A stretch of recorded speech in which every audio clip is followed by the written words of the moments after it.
একটা মানুষ প্রতিনিয়ত তোমাকে সময় দিচ্ছে, তোমার খোঁজ রাখছে, তোমার কেয়ার করছে।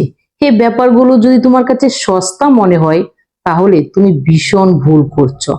এই ব্যস্ত পৃথিবীতে ইতিহতি করে সময় খুঁজে বের করে কেউ তোমাকে সময় দিচ্ছে, সেটা আর যাই হোক, সস্তা কিছু নয়। প্রতিনিয়ত মানুষটার কাছ থেকে ভালোবাসা আর কেয়ার পেতে পেতে তুমি যদি ভেবে বসো তোমার জন্য পৃথিবীটা আলাদিনের জাদুর চেরেকের মতো, তুমি যা চাইবে তাই পাবে, এ সব কিছু তোমার প্রাপ্য, আর এগুলোকে মূল্য দেওয়ার কি আছে, এরকম ভেবে থাকলে তুমি ভীষণ ভুল করছো। বিশ্বাস করো, তুমি ভুলের জগতে বাস করছো।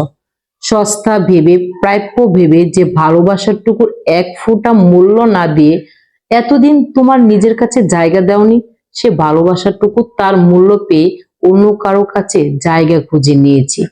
সে জায়গাটিতে তোমার জন্য প্রবেশ নামক এক অদৃশ্য সাইনবোর্ড চিৎকার করে বলছে, বিশ্বাস করো, এই জায়গাটা তোমার জন্যই বরাদ্দ ছিল। তুমি হেলায় হারিয়ে ফেলেছ, নিজ দোষে সবকিছু হারিয়ে ফেলেছ। তাই যে তোমাকে সময় দেয় তাকে সস্তা না ভেবে একটু বোঝার চেষ্টা করো।